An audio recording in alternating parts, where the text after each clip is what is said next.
Lalu fungsi rekursif, invertible itu dia mempunyai inverse atau tidak, gitu kan ya? Apa ada yang bisa menjelaskan? Syarat dia invertible itu apa? Jika apa?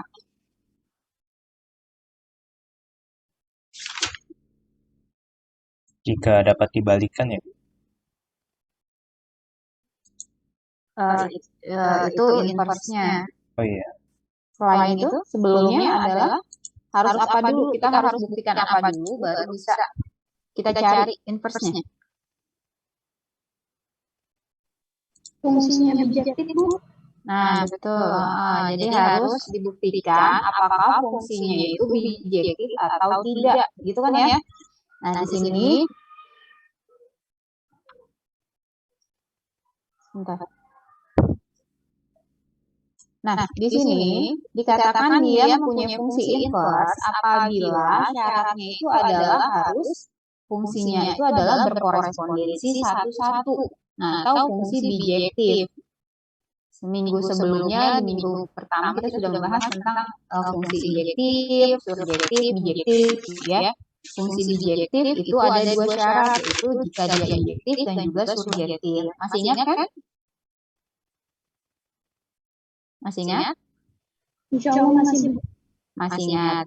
Nah, dia dikatakan fungsi bijektif apabila terpenuhi dia injektif. Injektif itu adalah mempunyai pasangan, ya, satu-satu pasangannya, tidak boleh ada yang dua pasangan, gitu ya. Lalu surjektif itu apa? Kodomainnya terpilih semua oleh daerah si domain, begitu kan ya? Maka dia dikatakan bijektif. Nah, di sini jika F adalah fungsi berkorespondensi satu-satu atau fungsi bijektif dari A ke B, maka kita dapat menemukan balikan atau menemukan inverse-nya, gitu. Jadi ini syarat fungsi mempunyai inverse atau balikan adalah jika dia fungsinya adalah bijektif. Jika dia tidak bijektif, maka dia tidak menggunakan atau tidak mempunyai inverse. Seperti itu. Itu adalah syarat yang harus terpenuhi dari invertible dan not invertible, gitu ya. Nah, di sini dia dapat dibalikan jika dia fungsinya bijektif, jika tidak atau not invertible tidak dapat dibalikan jika ia bukan fungsi yang berkorespondensi satu-satu. Jadi itu aja kuncinya, gitu ya. Jadi kalau ada ketemu fungsi, itu kita buktikan dulu apakah fungsinya bijektif atau tidak. Jika dia bijektif, baru kita cari inverse-nya. Jika tidak bijektif, tidak perlu dicari inverse-nya. Seperti itu ya. Itu adalah kunci untuk inverse. Nah, ini di sini contohnya gambarnya. Ini di sini kan fungsi F-nya nih dari A ke B. A1 memilih B1, A2 memilih B2, ini A3 harusnya ya, memilih B3. Nah, ini dia karena dia berkorespondensi satu-satu, ya, mempunyai domainnya itu memilih daerah di kodomainnya satu-satu, dan juga di sini si kodomainnya terpilih semua daerahnya, ya, tidak ada yang tidak terpilih, maka dia dikatakan bijektif. Maka dia mempunyai fungsi inverse, fungsi balikan, yang tadinya kodomain berubah jadi si domainnya. Nah, ini berubah tukeran ya, A ke B jadi B ke A. Seperti ini juga sama. Fungsi F dari A memilih 3, B ke 1, C ke 2, maka inverse-nya adalah yang tadinya di sini si kodomain menjadi domainnya daerah kawan sekarang, ya. Di sininya kebalikannya. Seperti itu. Itu kalau dari gambar ya. Nah, kalau dari contoh soal nih, ini contohnya adalah misalkan diketahui himpunan A-nya min 2, min 1, 0, 1. Himpunan B-nya 1, 3, 4. Nah, fungsi F itu dari A ke B ditentukan oleh fungsi min 2,1, min 1,1, 0,3, 1,4. Nah, dari sini udah kelihatan nih. Dia bijektif atau tidak? Bijektif sih. Tidak, Bu. Tidak. Tidak, Bu. Tidak ya. Kalau mau lebih gampang, dibuat gambarnya. Boleh dibuat gambarnya. Dibuat gambarnya terlebih dahulu, apakah dia bijektif atau tidak, gitu kan. Misalkan Ibu gambarkan seperti ini. Bentar.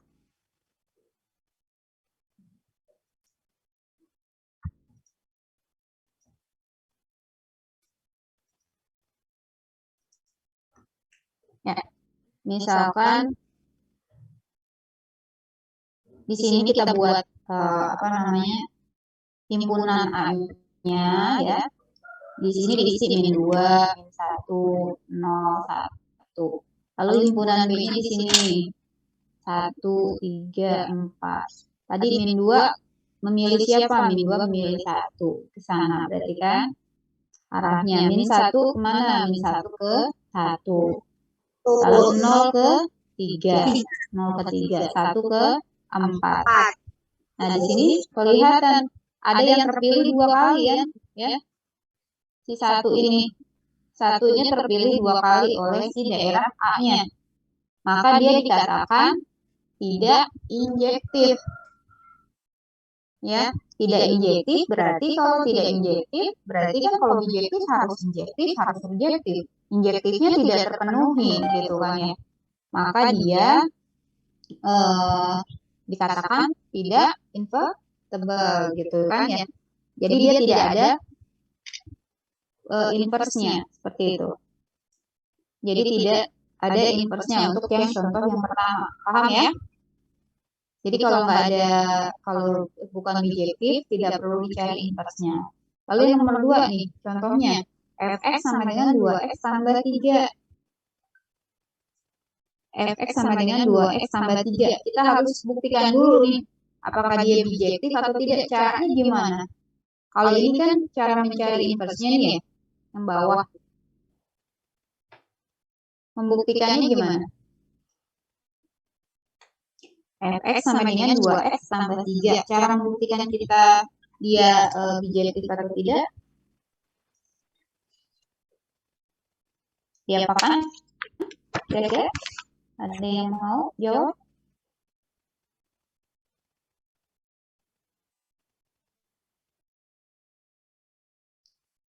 Silakan. Diapakan? Dikurang kanan kiri. Kita punya fx sama dengan 2x tambah 3. Mau kita buktikan bijektif atau tidak? Diapakan x-nya? Dikurang. Diapain? Ada yang tahu?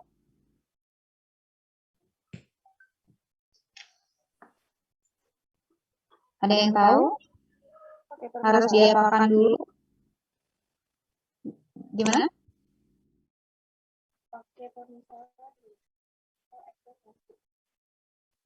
Dimasukkan nilai x-nya ya. Kita coba-coba aja dulu masukin.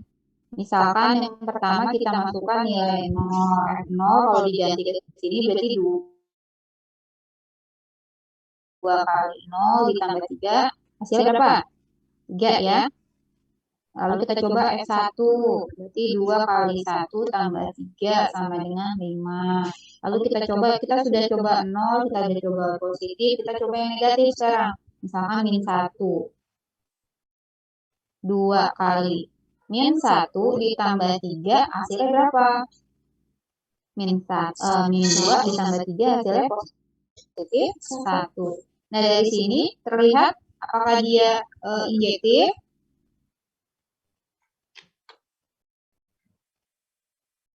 Pasangannya berbeda semua kah? 0, hasilnya 3, 1 ke 5, min 1 ke 1. Berarti dia injektif ya.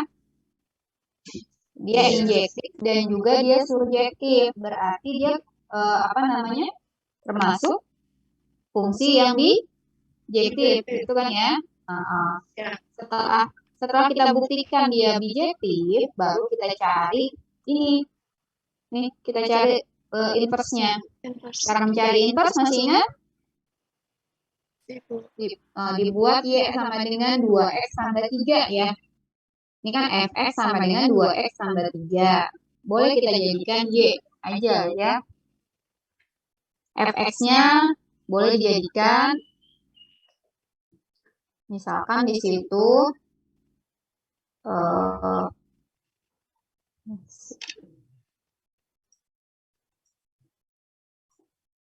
Ya, di sini sudah 2x tambah 3, maka Y sama dengan, sebentar.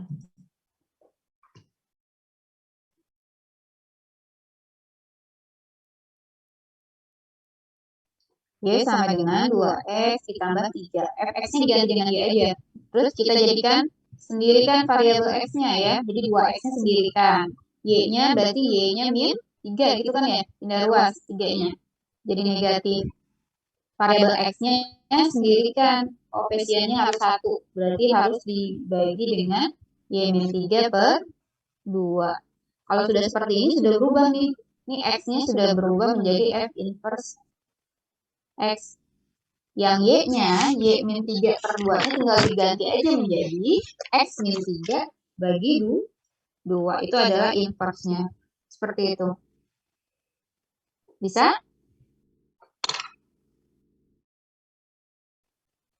Bisa, Bu.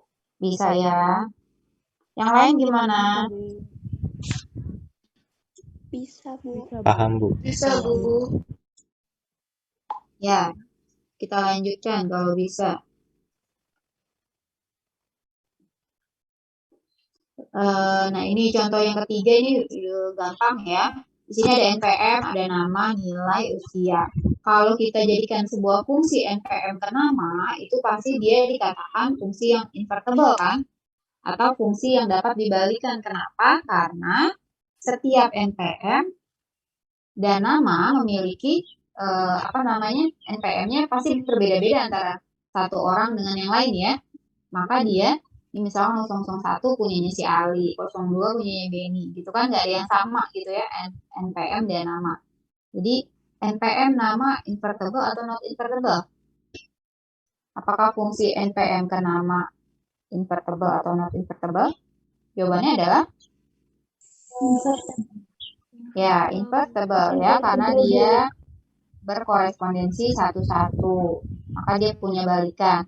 Lalu kalau ditanyain fungsi NPM ke nilai, invertible atau tidak? Di sini dilihat nilainya. Ya, tidak, karena ada nilai yang sama ya di sini ya. C-nya ada yang 3 tuh, ada yang dimiliki 3 orang, A-nya ada yang memiliki 2 orang, dan selebihnya seperti itu.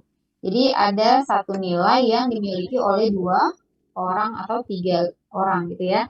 Jadi dia tidak injektif ya, maka dia dikatakan not invertible. Terus kalau ada fungsi nama ke nilai, Not invertible, Bu.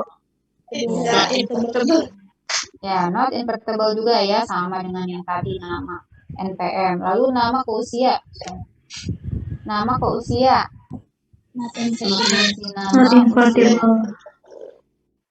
Nah, di sini karena usianya itu ternyata ada yang sama, ada yang 19 berapa orang gitu ya.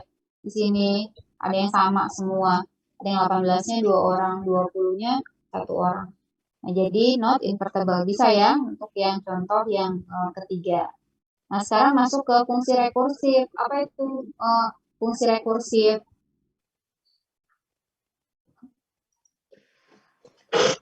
Nah, fungsi F dikatakan fungsi rekursif jika definisi fungsinya mengacu pada dirinya sendiri. Nama lain dari fungsi rekursif adalah relasi rekursif.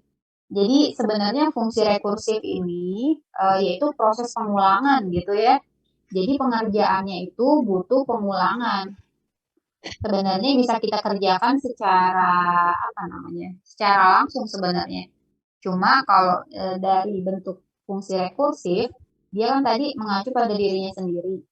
Jadi artinya dia punya basis dan rekurensi nanti. Jadi setiap soal dikerjakan ada basisnya terlebih dahulu dan juga ada rekurensinya. Nah, caranya nanti mungkin lebih gampang ke contoh soal ya. Nah, seperti yang kayak perpangkatan. Nah, perpangkatan ini kan kalau di basisnya, dibentuk basis, A pangkat N itu bisa dibuat sama dengan A kali A sampai sebanyak mungkin gitu ya, A pangkat N kali gitu. Sebanyak N kali gitu kan. Kalau misalkan A pangkat 3 berarti A kali A kali A. A pangkat 5. Jadi sebanyak N kali yang ada di soal. Nah, ini jika N-nya lebih besar dari 0. Lalu A pangkat N bisa juga dibuat menjadi bentuk A kali A pangkat N min 1. Jadi kalau misalkan kita punya A pangkat 2, itu kan bisa dibentuk berubah bisa menjadi A kali A pangkat 2 dikurang 1 atau A pangkat A kali A pangkat 1 gitu kan. Jadinya kalau perkalian kan jadinya penjumlahan pangkatnya gitu ya. Jadi bisa dirubah bentuknya seperti ini, dibuat ininya ya. Sebenarnya bisa kita tulis seperti yang pertama A pangkat N ini, tapi bisa juga seperti ini rekurensnya gitu ya. Jadi artinya pengulangannya gitu. Ini kan dirinya dulu sendiri, ini si A-nya ya, baru nanti dikalikan dengan pengurangannya seperti itu. Nah, tentukan kasus eksplisit.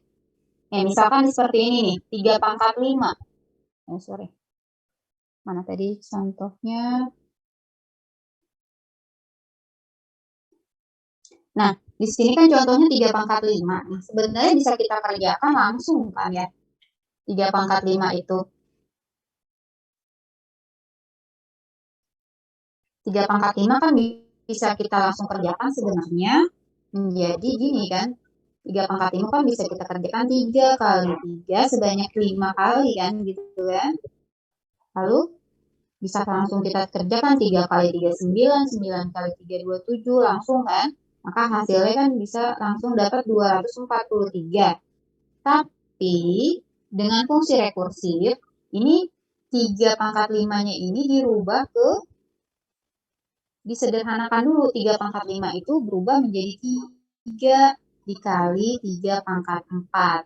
Nah, kita istilahnya nih kita belum tahu nih kira-kira 3 kali 3 pangkat 4 itu berapa sih? Kita belum tahu berapa pura-puranya ya, pura-puranya nggak tahu gitu. Nah, jadi 3 pangkat 4 ini kita belum tahu nilainya berapa, sehingga 3 pangkat 4-nya itu harus kita rubah dulu menjadi 3 kali 3 pangkat 3.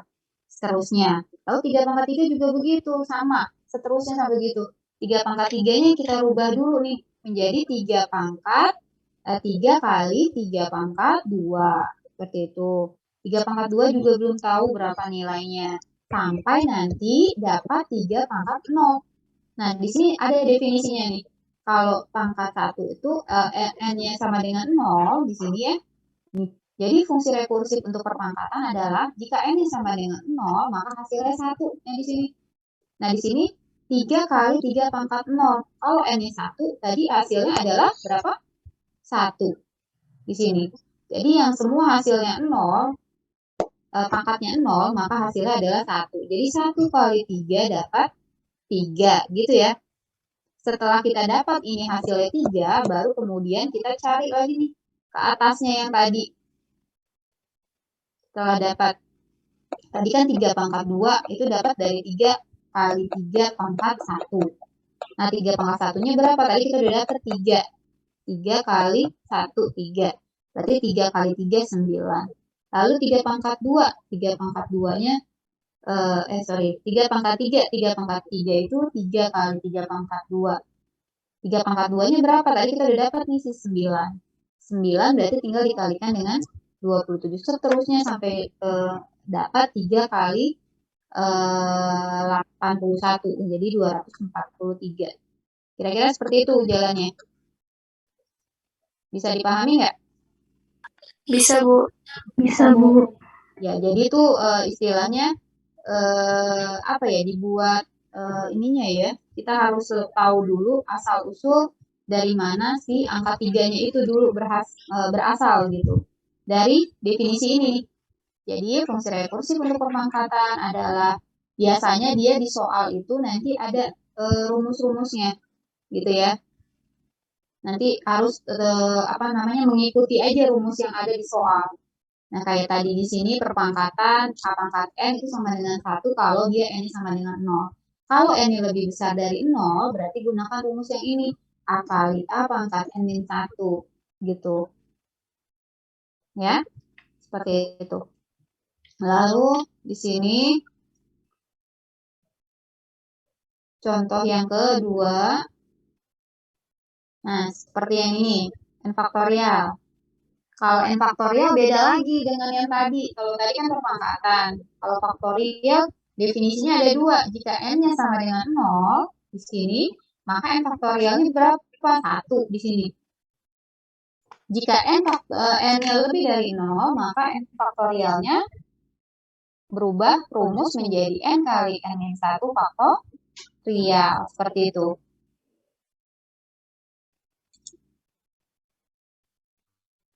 Nah, contohnya, kita masuk ke contoh langsung ya.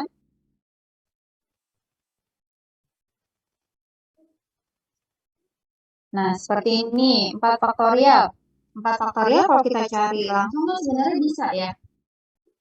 4 faktorial. 4 faktorial itu bisa berapa kali berapa hasilnya? 4 kali 3 kali 2 kali 1. Nah, 3, ya, 2, itu kan 1. langsung. Ya, betul. Jadi kalau langsung seperti itu kan ya. Sebenarnya 4 faktorial itu bisa langsung kita cari dengan 4 kali 3 kali 2 kali 1 hasilnya adalah 24. Nah, tapi ini secara rekursif harus dicari dulu nih. Kita belum tahu nih berapa nilainya gitu. Berarti si 4 faktorialnya harus dirubah menjadi 4 dikali 3 faktorial. Nah, 3 faktorial kita belum tahu nih berapa nilainya kan ya. Maka harus dirubah lagi 3 faktorialnya, dirubah menjadi dipecah menjadi 3 kali 2 faktorial. Lalu 2 faktorialnya dirubah lagi menjadi 2 kali 1 faktorial. Gitu kan ya. Sampai 1 faktorial. Sampai 1 faktorial berarti sama dengan 1 dikali 0 faktorial. Nah, 0 faktorial berapa tadi? Ada di definisi yang ini sebelumnya. Di definisi mana tadi? Nah, ini. Kalau n-nya 0, maka n faktorialnya ini kan 0 faktorial sama dengan 1. Jadi, balik lagi ke definisinya. Nah, 0 faktorial berapa? 0 faktorial 1 di sini. Maka, seperti ini jadinya. Ya. 0 faktorial 1, jadi 1 faktorial itu kan tadi 1 kali 0 faktorial. Berarti 1 kali 0 faktorialnya 1, 1 kali 1, 1. 2 faktorial gimana tadi? Rumusnya 2 kali 1 faktorial. 1 faktorial udah dapet. Berarti kita cari tinggal 2 kali 1, hasilnya 2. 3 faktorial rumusnya dari 3 kali 2 faktorial. 2 faktorial kita udah dapat dari atasnya sini. Jadi itu apa ya? Menyusun rumus dari sebelumnya gitu ya. Jadi kita menemukan rumus dari yang sebelumnya gitu ya. Jadi urutannya tuh memang seperti ini gitu untuk fungsi rekursif. Mudah-mudahan bisa dipahami ya. Begitupun dengan barisan Fibonacci juga sama. Nah, di sini dia ada 3 definisi nih. Dia 0 jika n-nya sama dengan 0. Jika n-nya sama dengan 1, maka hasilnya 1. Jika n-nya lebih dari 1, maka fn-1 ditambah fn-2 nih. Nih, rumusnya. Jadi ada 3 definisi ini harus terpenuhi. Biasanya kita kerjakan dulu, misalkan ditanya F16. Berarti 16 itu kan n-nya lebih dari 1. Berarti kita gunakan dulu nih definisi yang ini. Yang ketiga, masukkan nilainya F16 dikurang 1 tambah F16 dikurang 2. Setelah itu, pasti nanti lama-kelamaan akan menuju ke definisi yang kedua, lalu ke definisi yang pertama. Seperti itu.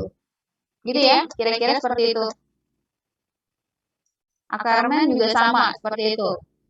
Ada 3 definisi fungsi Akarman. A-nya itu biasanya simbol dari fungsinya sendiri ya. A-nya itu M-nya itu adalah soalnya misalkan A 1,3 berarti M-nya itu 1, N-nya 3. Di sini ada 3 definisi. Kalau M-nya sama dengan 0, maka kita gunakan rumus yang ini. Kalau M-nya tidak sama dengan 0, tetapi N-nya yang sama dengan 0, maka gunakan rumus yang ini. Jika M dan N-nya kurang atau tidak sama dengan 0, maka gunakan rumus yang ini. Misalkan kayak tadi Ibu sebutkan, Misalkan A-nya 1,2. A 1,2 berarti kan M-nya dan N-nya tidak sama dengan 0. M-nya 1, N-nya 2. Berarti kita gunakan rumus yang ini. Kita jalankan dulu rumus ini, baru nanti kemudian ke definisi kedua, lalu ke 1. Seperti itu. Nah, seperti yang ini. A 1,2. A 1,2 tadi dua-duanya tidak sama dengan 0. Maka gunakan rumus yang ketiga. Ya. Rumus yang ketiga tadi gimana bunyinya? M dikurang 1, A, M, N dikurang 1. Gitu kan ya. Berarti A, M-nya berapa? M-nya kan dikurang 1. Ini kan tadi M-nya 1 nih. 1 ya. Berarti 1 dikurang 1, 0. 1 dikurang 1, 0. Lalu koma A, M, N dikurang 1. M-nya 1, N-nya kenapa di sini 1? Karena 2 dikurang 1. Gitu bunyinya. Setelah ini kita rincikan lagi ya. Kita rincikan lagi A 1,1 masih M dan N-nya masih tidak sama dengan 0. Kalau tidak sama dengan 0 masih gunakan rumus yang definisi yang ketiga. Sampai dia di sini nanti M-nya 1, N-nya 0. Berarti kita gunakan definisi yang kedua. Ya, kalau M-nya 1, N-nya 0, berarti tadi ini yang kedua. Yang kedua berarti, nah ini M-nya kan tidak sama dengan 0, tapi N-nya sama dengan 0. Sebentar. Maka AM, N itu akan sama dengan AM dikurang 1, 1. Berarti nanti 1 dikurang 1, 1 gitu ya. Maka hasilnya adalah, nah seperti ini. A 0,1. Ini sudah berubah seperti ini. M-nya sudah 0, N-nya tidak 0, maka gunakan definisi yang pertama. Hasilnya adalah 1 ditambah 1. Bunyinya tadi kan ya, N ditambah 1 sama dengan 2. Setelah ini kuncinya dapat ini, kembalikan lagi ke bawahnya. Ini adalah rumus yang ini awal tadi. Jalani. Jadi A 1,2 itu hasilnya adalah 4. Seperti itu. Oke ya. Coba kita bahas latihannya. Nomor 1 siapa yang mencoba? Silakan.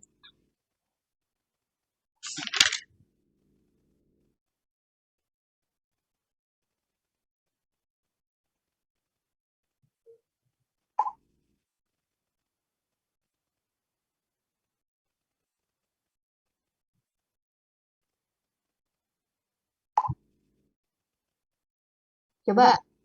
Dia invertible tidak? Nomor 1. Invertible ya, Bu. Sudah dicoba, masukkan nilainya. Misal X-nya 1 pangkat 2 tambah 1, 2.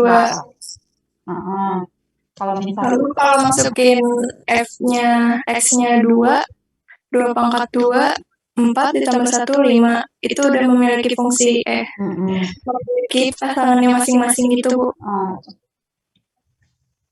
Nah, tapi kalau kita coba negatif, coba.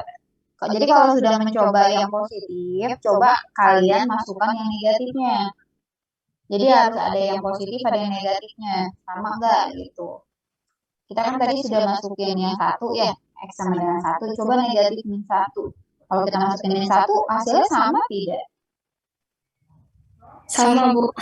Berarti not invertible ya, Bu. Iya gitu.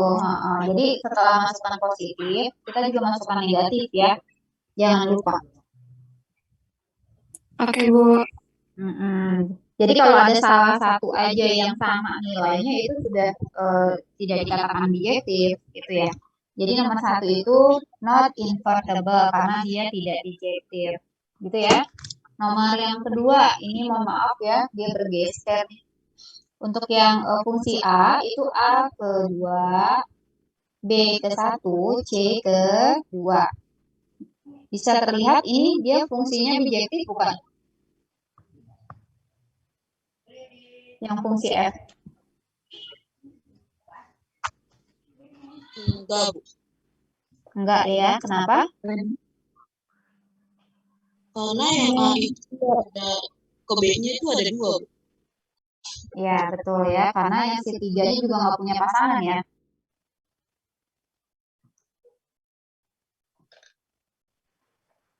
Ada yang punya pasangan lebih dari 2 dan juga dia tidak subjektif. Kalau subjektif kan dia psikodomainnya harus terisi semua ya, harus terisi semua ini. B ya. Ini ada yang tidak terisi nih, ada yang tidak dipilih oleh si komponen A. Maka dia tidak bijektif. Coba yang G, fungsi G. 1 ke Q, 2 ke P, 3 ke S. Ini harusnya seperti ini. 1 ke Q, 2 ke P, 3 ke S. Bijektif tidak?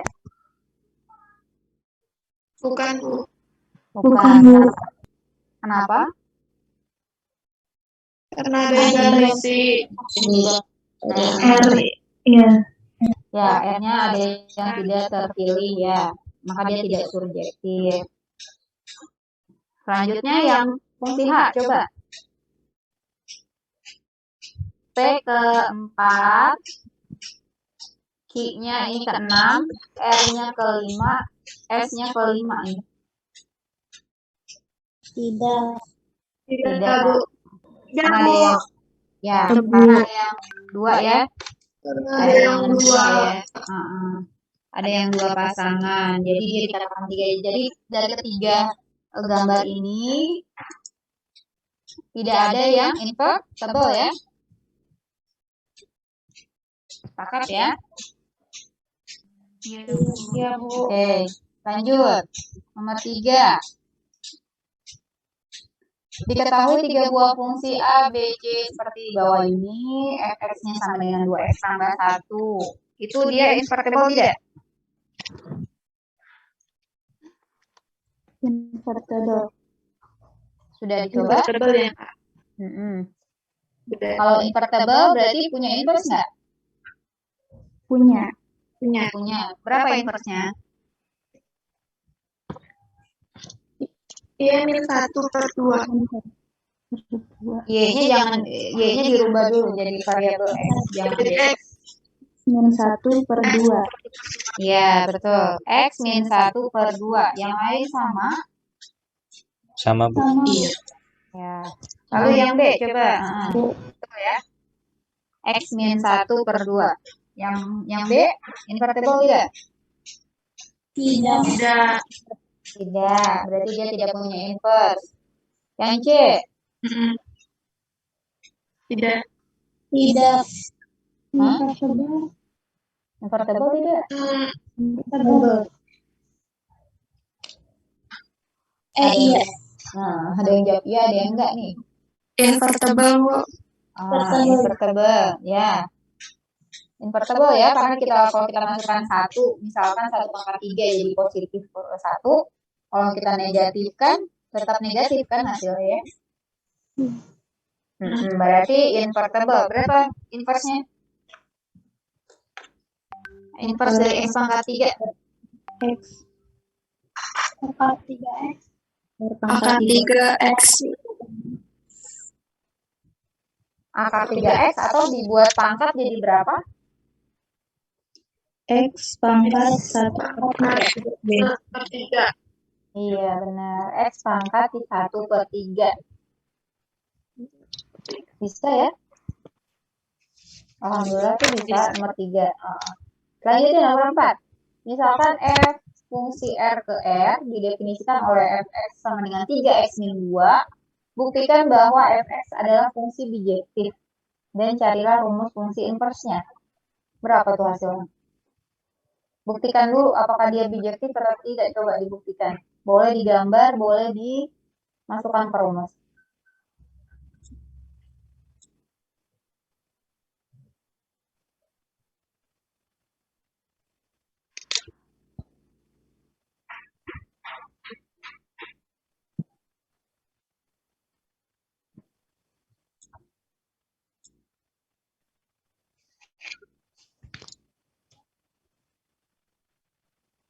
Bijektif ya, Bu. Bijektif, Bijektif, Bu. bijektif ya. Sudah dibuktikan? Ya, sudah, Bu. Ya, berarti kalau bijektif cari inversnya sekarang. X plus 2. Inversnya X plus 2 per 3. X plus 2 per 3.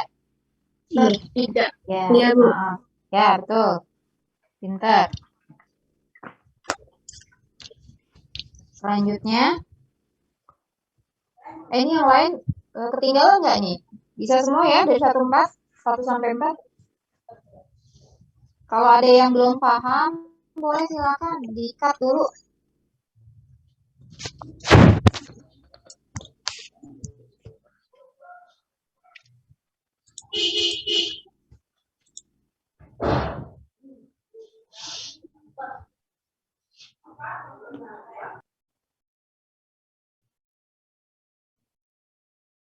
Bisa ya, kalau nggak ada yang tanya. Tadi kita lanjutkan nomor 5. Hitungan nilai 6 faktorial dengan menggunakan definisi rekursif. Ada yang mau coba? Boleh dikirim ke grup WA ya. Kalau di sini kan nggak bisa ya, lihat gambar. Silakan boleh dikirim ke grup supaya temannya juga tahu hasilnya. Jangan lupa kirimkan nama dan NPM yang mengirimkan jawaban.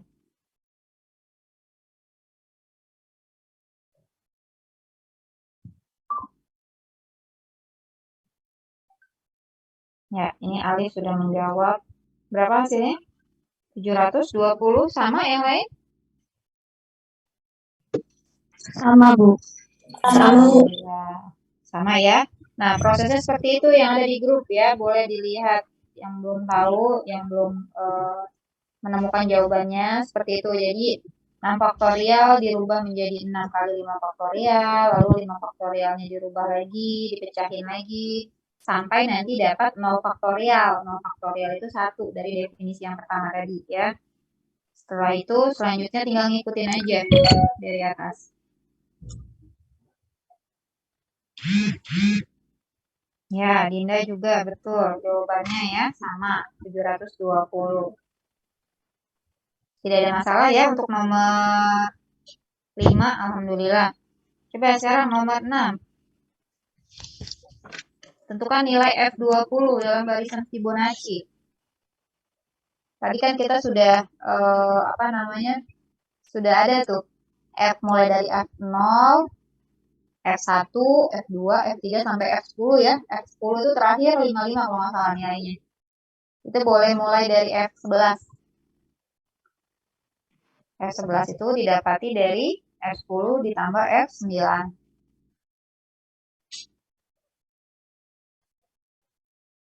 Saya kurang ngerti, Bu, yang ini, Bu. Sama aja. Ini kan F20. F20 lihat di barisan Fibonacci yang tadi. Mana tadi? Nah, ini Fibonacci. Ini kan N-nya lebih dari 1. Berarti gunakan ini rumusnya. Fn-1 ditambah Fn-2. Oke. Contohnya mana tadi? Nah, di sini. Kalau kita, ini kan sampai 10 nih F-nya, F10. Kita kalau mau mencari dua suku berikutnya, berarti kan F11. F11 itu, dia kan lebih dari 1. Makanya rumusnya adalah Fn-1 ditambah Fn-2. F-1-nya berapa? Berarti F10. F10 berapa? Di sini adalah 55. F9 berapa? Di sini 34. Berarti 89. Nah, supaya mau menemukan F20, berarti ini kan sudah ada 11, 12. Harus mencari si F13-nya, F14-nya, 15 sampai 19 nanti. Karena F20 itu berarti rumusnya adalah F19 ditambah F18 gitu kan? Iya, iya, Bu. Iya, jadi cari satu-satu dulu. Dilanjutkan nih. Dari F12, lalu F13, 14, 15, selanjutnya sampai nanti dapat F20. Coba dilanjutkan. Baik, Bu. Siapa yang sudah boleh dikirimkan?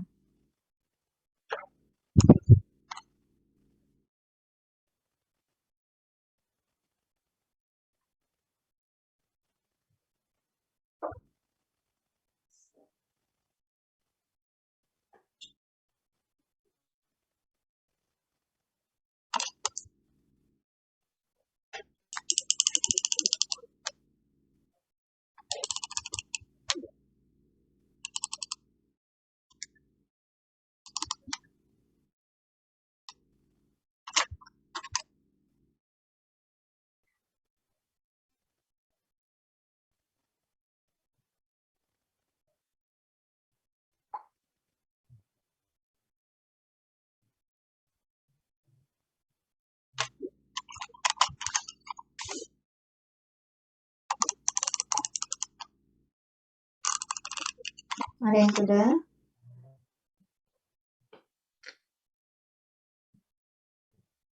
Masih proses ya?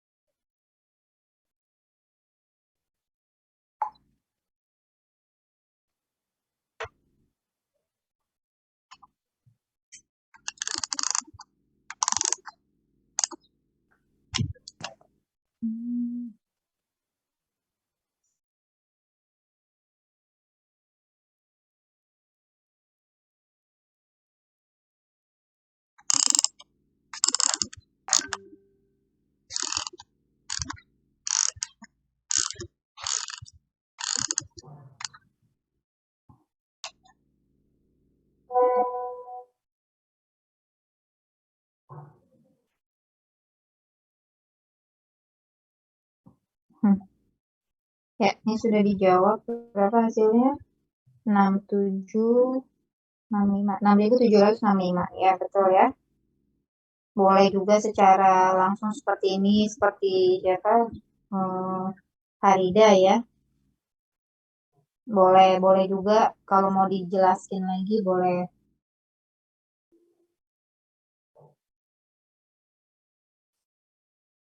Bisa ya untuk yang Fibonacci F20.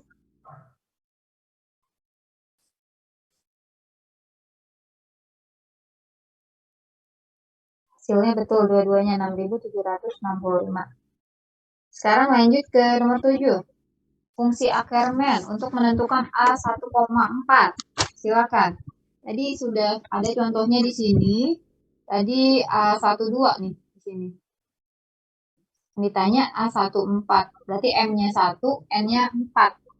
Dua-duanya tidak sama dengan 0. Berarti gunakan definisi yang keberapa tadi?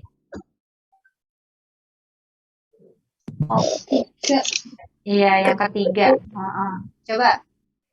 Coba dulu yang sudah boleh kirimkan.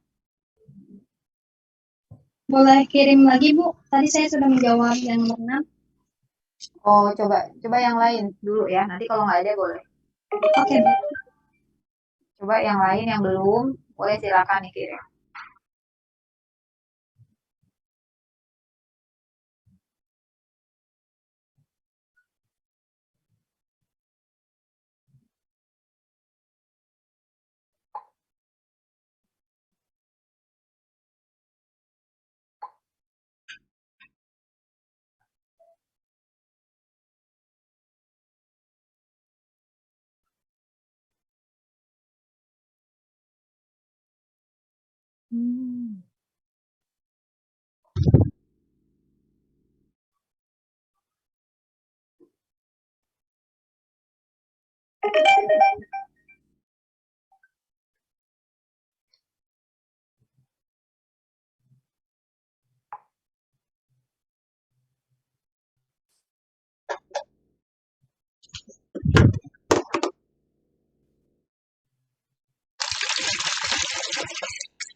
Ada yang mau mencoba?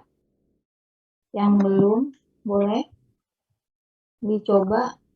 Siapa tahu benar.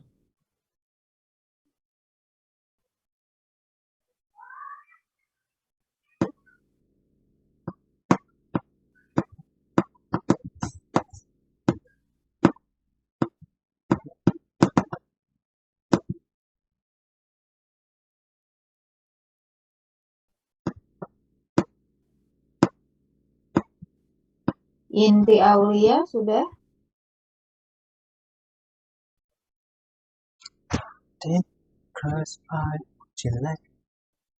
Indri Aulia hadir?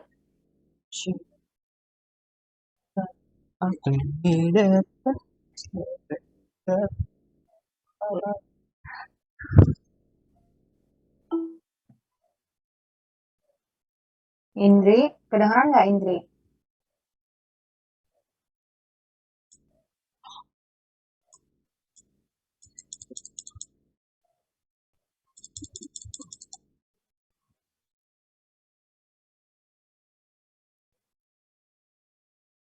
Nggak ada respon nih.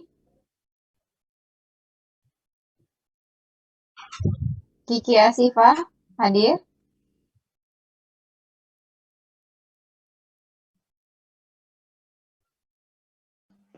Hadir, Bu. Iya, gimana? Sudah? Belum, Bu.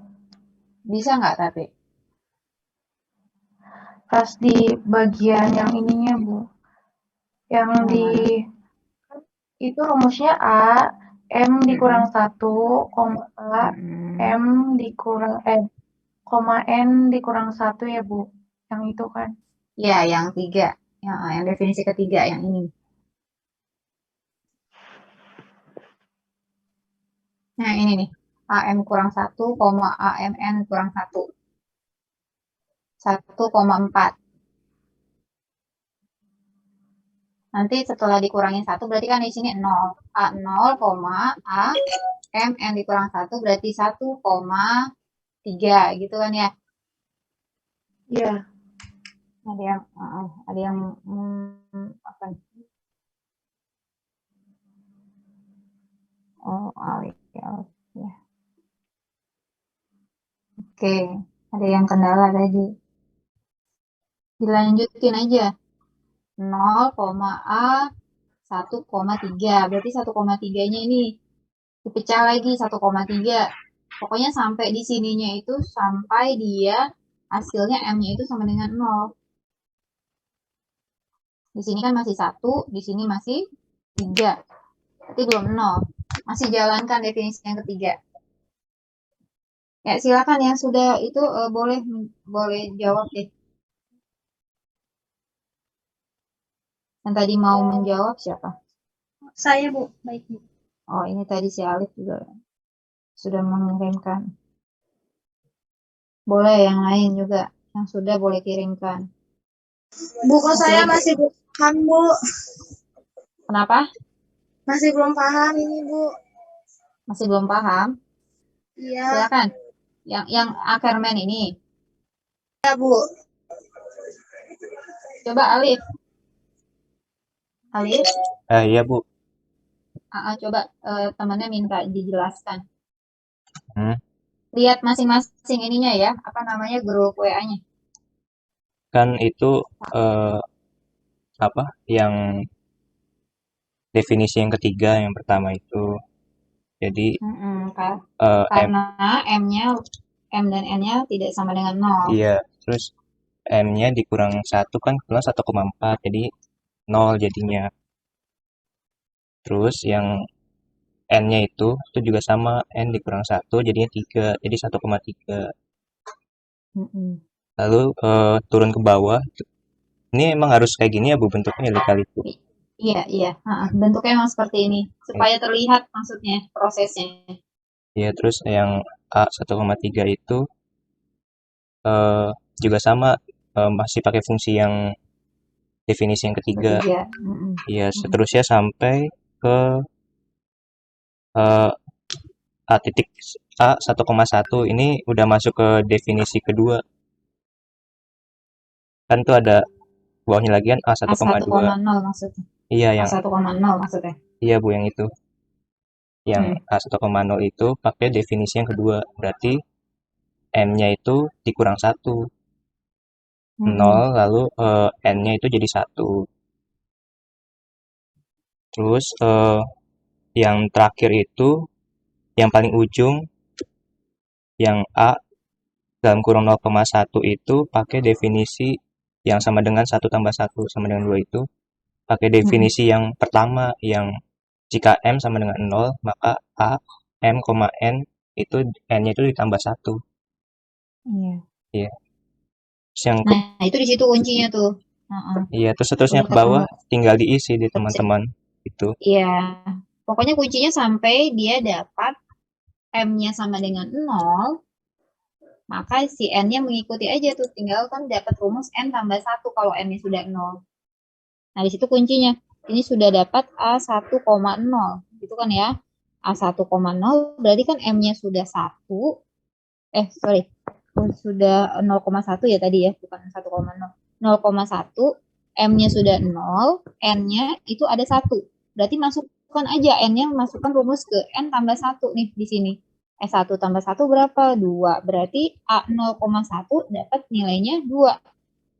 Setelah A 0,1, itu tinggal jalanin aja. A1,0 kan tadi lihat di atasnya. A1,0 itu kan sama dengan A 0,1 gitu kan ya. A 0,1 berapa? 2. Berarti sama hasilnya. A1,0 juga 2. Lalu A1,1 lihat yang atasnya tadi itu.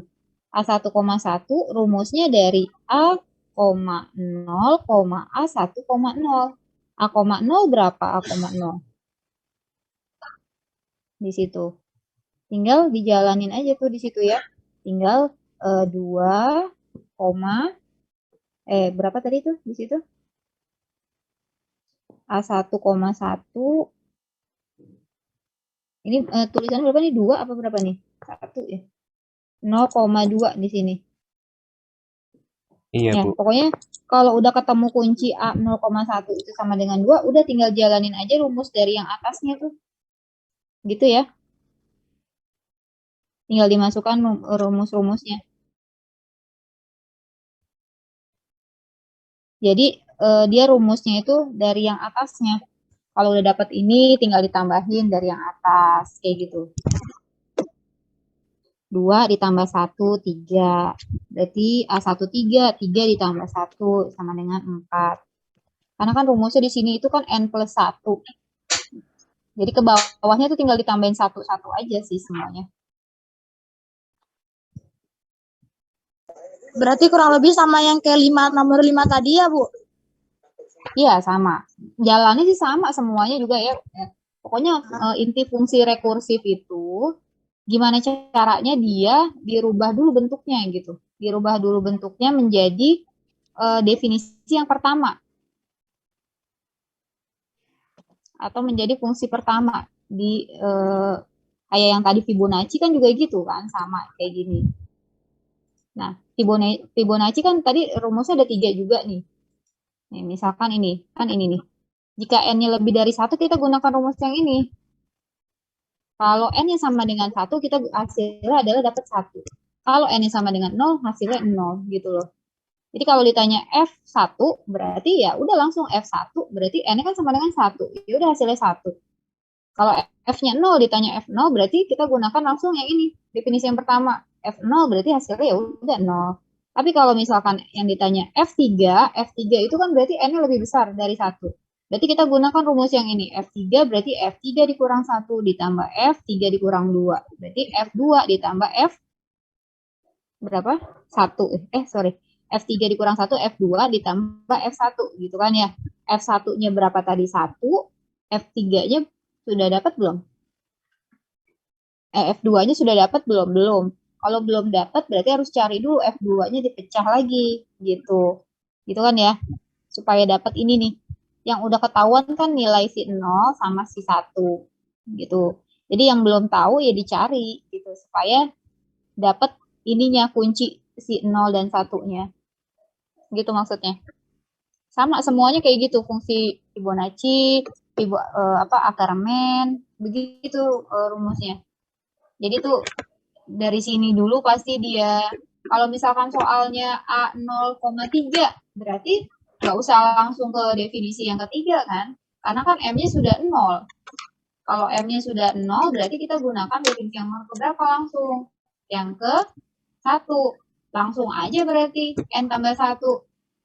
Berapa hasilnya? 4. Langsung kayak gitu. Terus kalau misalkan soalnya A-nya tentukan nilai A dari di sini misalkan M-nya tidak sama dengan 0 tapi N-nya 0. Misalkan Ibu buat M 4,0, berarti kan 4-nya itu kan tidak sama dengan 0 tapi N-nya 0. Gitu kan ya? Berarti kita gunakan yang mana? Yang ini, yang definisi kedua, berarti A-nya langsung M dikurang 1,1. 4 dikurang 1, 3, 3,1. Nah, 3,1 ini berarti harus dijalankan lagi. Gitu kan ya? 3,1 berarti M-nya si 3. Nah, baru ke definisi langsung ke 3 lagi. Karena kan dia menjadi 3,1. 3,1 berarti harus dicari lagi ininya. Seperti itu. Gitu ya. Jadi tergantung dari soalnya aja. Tinggal lihat M-nya berapa, N-nya berapa, lalu kita gunakan definisi yang berapa. Kira-kira seperti itu. Bisa? Nah, ini kayak nomor 8 nih. Diketahui suatu barisan C0, C1, C2 didefinisikan secara rekursif sebagai berikut. Untuk semua bilangan bulat K-nya yang lebih besar dari sama dengan 2, ini ada sama dengan 2, berarti dia mulai dari K2 ya. K2 dan seterusnya, 2, 3, 4, dan seterusnya. CK-nya itu dirumuskan menjadi CK-1 ditambah K kali CK-2 ditambah 1. Dengan kondisi awalnya, nah di sini sudah diketahui nih C0-nya 1, C1-nya 2. Maka tentukanlah nilai dari C5. Nah, berarti gimana C5? Cara mencari C5 berarti gimana coba logikanya? Itu kan ini Bu, C awalnya diketahui C0 sama dengan 1-nya. Itu pertama dicari dulu C2-nya. Nah, iya gitu. Sebelum dapat C5, kita harus mencari dulu C2-nya. Karena di sini hanya diketahui C0 dan C1. C2-nya kita nggak tahu berapa kan? Berarti harus dicari dulu C2. C2-nya dapatnya dari mana? Dari rumus ini. Karena kenapa tadi? Karena dia di sini tadi untuk semua bilangan bulat K lebih dari sama dengan 2 berlaku rumus ini nih. Masukin berarti C2 sama dengan C2 min 1 ditambah 2 kali C2 min 2 ditambah 1 gitu kan ya. Berarti C2 ini di sini C2 min 1 kan dapat C1 nih nanti. C1 berapa? C1-nya 2 ditambah 2 dikali C0. C0-nya 1 berarti 2 kali 1, 2 ditambah 1. Berapa sih sama dengan C2-nya? Nilainya berapa? 8, Bu. 8. Iya 4, Bu. 4. Bukan 4. Tambahin 1 tuh. 5, Bu. 5. Iya, 5. Masukin rumusnya, tinggal dapat tuh C2-nya 5. Lalu setelah kita dapat C2, jangan langsung ke C5, langsung ini lagi, berurutan lagi C3 gitu ya. Coba cari C3, C4. Ya, coba cari C3-nya, coba.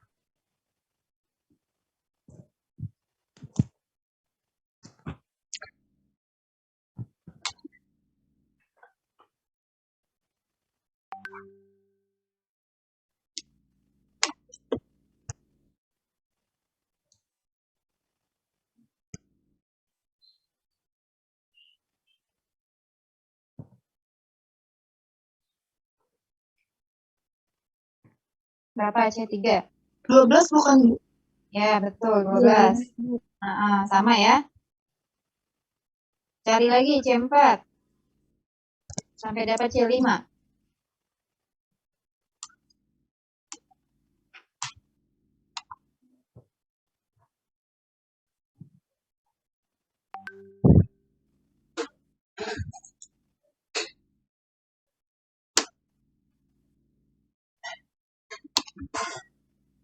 tiga, Bu. Ya, betul. 33. Terakhir. C5.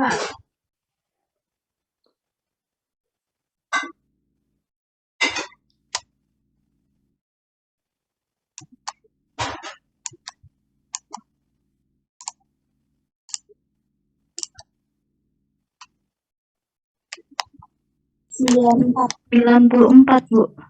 Ya, alhamdulillah betul. Bisa kan? Itu bisa. Nah, jadi sebenarnya mudah kan ya? Sebenarnya.